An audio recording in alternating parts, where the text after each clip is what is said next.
20 minutes. Yeah. So folks, we're really pleased that we've got Chris Young here, and he's going to talk about First Aid Awarding Organisation Forum.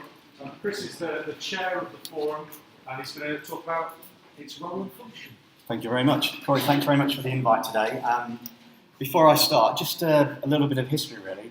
Are there many people in here that have been involved in the first aid industry for 5 years or more? 10 years? 15? Great. Okay. Anyone that was formally approved by the Health and Safety Executive under the HSE regulations? So very few in comparison. Okay, that's interesting. Thank you very much. Well, my name's Chris Young. I am the chair of the First Aid Awarding Organisation Forum. It's a volunteer role, and because we've got the term forum in our title, we have no formal stature as a limited organisation or a council. So it's really it's the industry, the regulated industry, coming together to help form and shape the quality and design and delivery of first aid qualifications. Does anyone remember the Ofsted review when HSE were looking to withdraw from offering approval for first aid qualifications in the UK? Yeah. So Ofsted's whole principle was to reduce the burden on employers, and with the hope that by deregulating the approval of first aid, it would make it easier and more accessible for employers. And as a result of Ofsted's review, opportunities came along to find other ways of providing quality assurance for first aid qualifications and a number of other aspects that the HSE were looking after. You're probably aware currently in the current guidance there are 3 potential ways of providing first aid. One of those is working with an awarding organisation. The other is for employers to access first aid training through the voluntary aid societies, the Red Cross, St Andrew and the St John Ambulance. And the other way is where a training provider is able to set up on their own, design their own curriculum, and then they have to go through a due diligence process with the employer each time they take on a new employer, or the employer takes it on as a training provider, with the employer being the person that's responsible for making the right decision and doing the due diligence. So with that little bit of history, it gives you an idea about how regulated first aid qualifications came about, because the option that HSE published currently is that if you're a regulated first aid awarding organisation approved centre, your qualifications don't need any further due diligence when an employer chooses you as a training provider. How many regulated first aid training providers are there in the room at the moment? Okay, very few, which is interesting. Well, today's an opportunity for you to get a little bit more information, not only from me, but there are some of our regulated awarding organisations exhibiting today. Rob from QN UK, Chris from ITC. I know Highfield are here. Chris, just identify yourself at the back then. Rob is at the very back. I think Highfield is still out there. And of course, we've also got the SQA, Scottish Qualifications Authority awarding, and also accreditation here as well. So lots of opportunity to get some more information after today's presentation. Just a little bit about myself. I've been a paramedic for some 15 years. I've worked with the East Midlands Ambulance Service, and prior to that, I got my original medical training as a combat medic in the British Army, of which I'm still involved with today. Hence the reason I'm leaving after the presentation down to Aldershot to carry on that work. So very passionate about what we do with first aid, and have the benefit on many occasions of seeing the real benefits and outcomes of what actually happens when we have absolute quality training. And I know that's why you're all here today. And from my understanding so far, the work that the council do is really important in Scotland. So, fair play for you to be here and getting more information. So the First Aid Awarding Organisation Forum consists of some 30 awarding organisations. And although you probably can't see it very clearly at the moment, there's a little PowerPoint presentation running over here on the side. There are about 15 of them represented on this PowerPoint presentation that sent their logos to us. So, to give you an idea about how many people are actually experiencing and being trained through a regulated system. The regulation is broken down into the 4 home nations. So in Scotland, we have SQA, and a little bit more about that later. In England, we have Ofqual, the Northern Ireland SEA, and Wales is Qualification Wales. I've left Wales to the end. Who's a rugby fan, by the way? Watching rugby this weekend? So I've become an unofficial Scotland supporter this weekend, so I really hope that Scotland beat Wales this weekend in the rugby, which will help keep the Six Nations alive. So, as I said, it consists of all AOs offering regulated first aid qualifications. It is a requirement that if you're offering regulated qualifications, you need to be part of the forum to access our intellectual property, i.e. the units, the learning outcomes and assessment criteria. We meet twice a year, and we tend to try and host around the country, so we do get to Scotland. I think the furthest we've been is Newquay, which is great in the summer.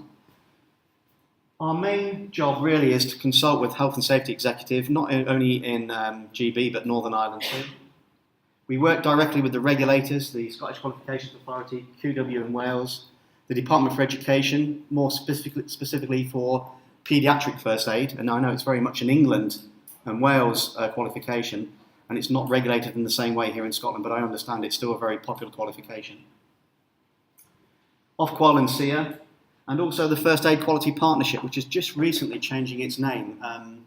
The Health and Safety Executive, about 4 years ago, decided there needed to be a group of like-minded people, and they brought together those people in what they then called the Health and Safety Executive First Aid at Work Quality Partnership. So they led the introduction of that partnership.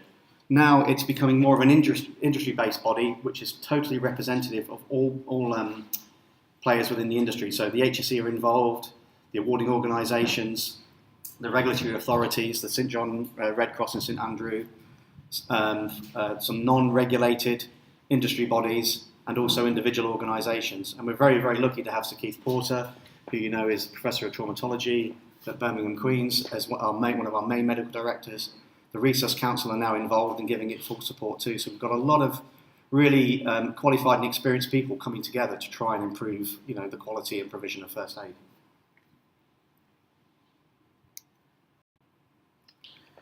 Who's heard of the first aid assessment principles? Okay. We also work to a terms of reference document, which is very much based on what HSE used to have in their guidance to training organisations with regard to ratios for learners on programs, the type of equipment that's needed, how assessment should be carried out, and to ensure that every learner gets the same opportunity, but the assessment decision, when it's made, is robust and absolutely attributed to the outcome of that learner's abilities. So rather than sort of a group type assessment, each individual will still have their own individual assessment to make sure that they are competent at carrying out that job. When I spoke earlier, I mentioned about due diligence. And as you know, the employer is the individual that will get the inspection from the HSE if it's a workplace required first aid qualification. And the employer is the one that has to justify their choice of the training provider. If the training provider is using an awarding organisation approved centre, then by default the HSE will accept that due diligence as being complete with no further inquiry. If it's St John, Red Cross, St Andrew, it's very, very similar. There's very, very little more for that employer to do. But it does make their job a little bit more difficult because they have to show they've done some form of due diligence if they're working with an independent provider that's not working with one of those other two spheres of opportunity. Have we got many independent providers in the room at the moment that are not working in an awarding body? So if someone working within the awarding body, and do people work through your council, do they? Or is that how it works? We've been working through SQA and we've been doing regular qualifications to actually write our courses everywhere. Yeah, okay. No, that's fine. It's just trying to get a little bit more of an understanding. Thanks.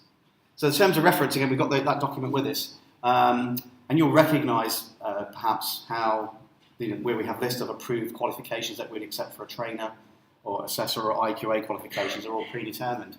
But of course that list is never exhaustive, and where someone has got experience and ability to carry out the role, awarding organisations will always look at those qualifications or certificates or that form of education to try and find a way of bringing that into the fold without you having to go and do something else, unnecessarily. So I would suggest that awarding organisations are an open door and quite happy to look at anything and any opportunity to work with any training provider or individual to try and help them into that role. So We have what we call shared qualifications. So the idea of this is when you look at a regulated qualification, it's based on a number of units, and within a unit you have the assessment criteria, which is based on the unit itself, and the criteria is set, and it's the same criteria across every awarding organisation. So for first aid, emergency first aid at work, we have 1 unit. We have 2 units of first aid at work, and we have 2 units of the paediatric first aid, which breaks down into an emergency first aid version as well. Within those units, you will have what we call indicative content, which will give you the idea of what you need to cover, if there are any, in what particular depth for each of those subject and knowledge, skills, and behaviour areas. So there's a lot of guidelines around how to deliver the programme. This is probably where awarding organisations become a little bit more unique, because some of those organisations then go further to provide their own printed manuals and materials, PowerPoint presentations, interactive video, blended learning resources, so learners can actually do some of that learning online before they come along to get involved in the group part of training. So this is probably where the window shopping opportunity comes along to see where those things are different. Because at the end, when we issue a certificate, the value is the same. It's how you get there and what benefits you can get from each of those awarding organisations that suits your style of training or your employer's requirements. We also have automated defibrillation qualification with CPR or BLS embedded into that qualification. And for some of our centres, they have a requirement for forms of medical gas like oxygen administration or medical gases including Entonox, depending on their role. Beyond that, AOs do offer a range of other qualifications that are more specific to those AOs, like forestry or any other specific hazard that you may have in your particular workplace or to provide to your particular employer. So again, if we haven't got it, we're all interested in hearing from you about any ideas that you may have that you think would enhance the provision of first aid and improve the quality by having it as a regulated qualification.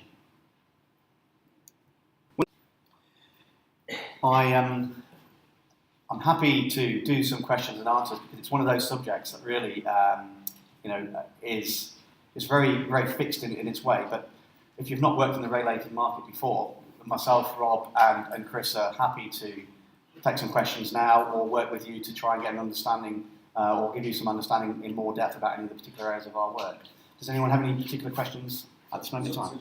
Yeah. So just to say, folks, Sam here has got a microphone, and Sam's going to dash around and sort of questions just so everyone in the audience can hear it. That's Sam's role. Yeah, sure, that's fine. Yeah, absolutely.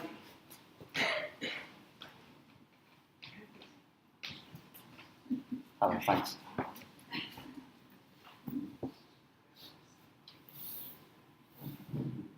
Yeah, that's working. I just wondered where some of the Federation of the State Training Organisations, where that comes in, because my understanding was that that's the fourth route that trainers can take. So the First Aid Quality Partnership is represented by all of those organisations, and I'm not quite sure how to pronounce the acronym, so I'm probably not going to try.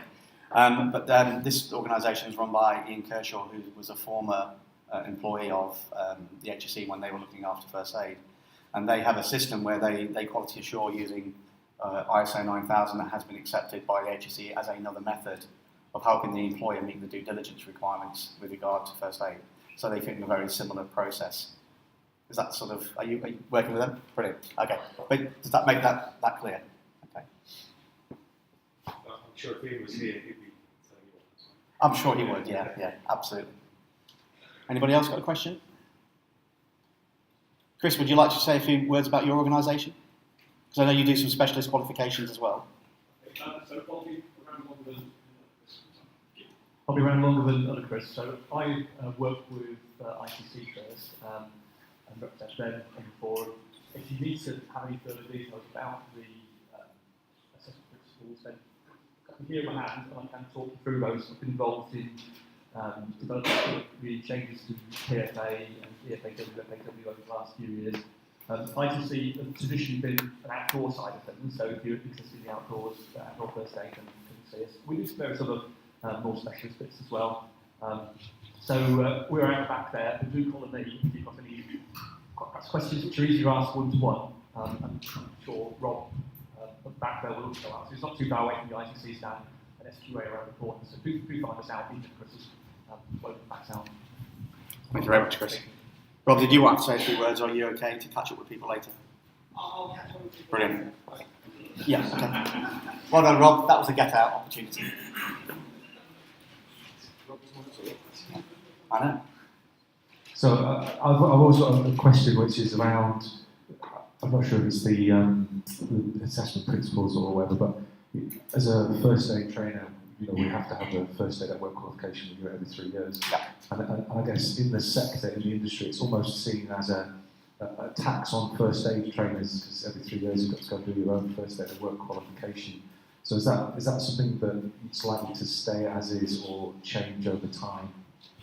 Well, within the certainly within the accredited or regulated sector, and AOs have agreed that where trainers are meeting a minimum requirement of a number of courses delivered per year to be stay current as a trainer, that all we're requiring them to do is prove that they can meet the standard. Because within the regulated qualification, actually, although we have a recommended set of hours, guided learning hours, which qualification must be delivered over, that takes into consideration you're taking someone with zero knowledge to competency at the end of assessment. If you're a first aid trainer and you're delivering this on a weekly, monthly, every couple of months basis, but keeping it current in your delivery aspect, then by default your knowledge, skills and your behaviours around the qualification should all be at or above the level that you would be requiring when you're assessing somebody else. So certainly within our organisation, I know within a number of organisations, trainers are able to take the assessment, which we have to do because that's part of our regulatory requirement, and if they're able to pass the assessment, they're deemed competent and they'll get their certificate reissued. So, and that's been agreed by the First Aid Quality Partnership as a common sense approach. So I don't know whether or not that's taken place outside of the regulated industry, but it does make a lot of sense. If you can challenge the standard and you're able to show that you're competent, why make somebody go through a whole process of learning clearly when they're delivering that themselves? So I think that's one of the real pluses of the regulated route, and I can't see any reason why, to be fair, it couldn't be an opportunity within other organisations and how they meet that standard, as long as you've got evidence to show that the individual met the criteria to challenge the assessment. Does that answer your question? Yeah. Hello? Yeah. So we're warming up now. I need to mention the rugby again. Is that done? Yeah. So I'm interested in that. Yeah. So we work with 3 people in our team. For us to practically achieve that assessment, are there some centres that provide just the practical assessment process for trainers? So you've not got to. I don't know where you would get that qualification from. I don't know how you would do that. Well, first of all, if you notice, there's no first aid qualification on the regulated framework, because that's There's not a 2-day. Yes, but the qualification is the qualification. So you have to go through a period of learning. So for the same principle of somebody coming back after 3 years to do a requalification, the guided learning hours and the qual spec are still the same, but there's an adjustment or an understanding that you're not starting from a base of 0. You're starting from a base of maybe some knowledge degradation or where you've just got to bring those things back up or skill state.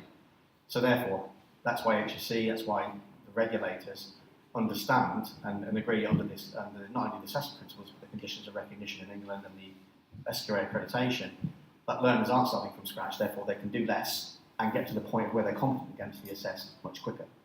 And that's no different for a first aid trainer. In practicality, would you go and be at the last hour of a course? I mean, I don't know how that would work in practice, because you do your CPR the first day, and then you've got your final exam at the end of the 3rd day. Is anybody providing that service? Absolutely. So I wouldn't say necessarily practicality. I know there are some courses being combined, and because assessment is ongoing, the opportunity to assess people at the appropriate time allows maybe a combination of people doing a requal and a full FAW. It's not taboo. It came up at the last HSC First Aid Quality Partnership meeting, and it was considered the responsibility of the awarding organisation with their centre to make sure that nothing was missed and all those opportunities were afforded to the learner. to be able to achieve that in the same way. Some AOs are working with centres, and some centres are just offering events where people can come along and just take the assessment if they are already the holder of a First Aid at Work certificate and teaching the programme. So all I would say really is it's a reach out opportunity to regulated awarding organisation centres to say, look, I'd like to come along, I'm meeting all these requirements, I'm current and competent, I've been assessed over my 2-year period for the purpose of being a trainer, can I come along and can somebody assess me, can you arrange it so I get my renewal of my underpinning first aid certificate? And I'm sure you'll find that a lot of people are open to that. Is that something that you do, Chris? We've had the thoughts, but it would be a good idea to set it up at some point so that we get a group of, typically, if we're organising a group of ITC trainers who will assess us all together, someone separate is going to then assess everybody. And it's a great opportunity for standardisation. Obviously, there'll be debate. There's they think in one group and they don't all agree. But certainly, I think standards, yes. Actually, I've got to think through about how you train that and good ideas. It's a good opportunity to get some people together and get some good value out of the day for those trainers. And I know Paul's safe for doing it, for sure, I'm not talking out of turn there. There are a number of AOs that are supporting that approach. So if there's an opportunity, then you're able to do it. But just reach out to them. We're with Paul safe. Okay. So we've not heard that. Can't hear you. Yeah, again, I can't speak on behalf of them, but I've been at meetings when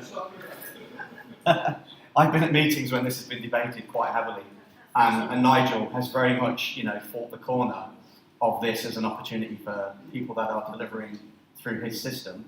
So all I would say is, on my way, I'll phone him to let him know I've told you can do this. Oh no, I've volunteered him, and he'll be getting some phone calls from today's presentation, but an email or whatever, just reach out to him, because I know that they bought into this at the last meeting and suggested this is an acceptable means of doing it.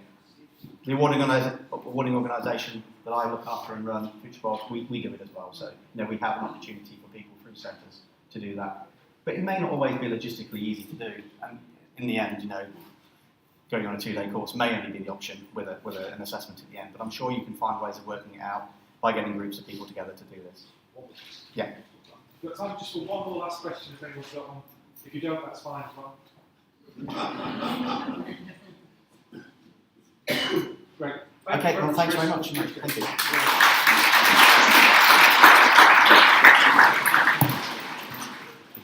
When these first came out, they originally were hosted by Skills for Health, and there was, I would say, a significant amount of confusion where people thought that these Skills for Health assessment principles had to be used by anybody offering first aid, and that was never the case. We're very lucky that SQA in Scotland now hosts those principles on our behalf, because they are very specific to the way awarding organisations carry out their work.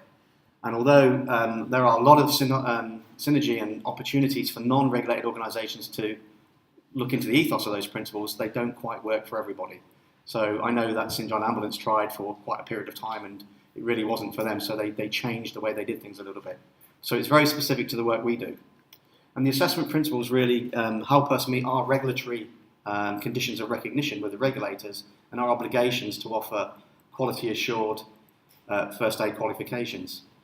I know there is perhaps an interpretation that awarding bodies sell certificates, but this is absolutely not the case. The certificate is purely the outcome of a journey that the learner will take through a regulated and registered approved centre, where there's significant amounts of quality assurance, standardised assessment to assessment criteria, internal quality assurance programmes within the centre themselves for standardisation across assessors and qualifications. And then finally, each awarding organisation has a programme of external quality assurance which they have to carry out, where they'll visit the centre, look at their systems and procedures, standardise or see the standardisation and the monitoring of all of their trainers and assessors in accordance with the rules. So in the main, I would like to think if someone's in possession of a regulated certificate, then there's been quite a long journey of high quality process in enabling them to achieve that. So if you are working with an awarding organisation, I'm sure you already realise this, and if you're not, again, an opportunity to talk about how that works with some of our colleagues here today and the benefits of offering a regulated qualification. We have a copy of the assessment principles. I'm not going to go into the detail really because it's very much say specific to awarding organisations. But Chris has a copy with him, and if anyone's got any questions or burning questions around the assessment principles, feel free to pop and see him, and I'm sure he'll be able to give you the answer.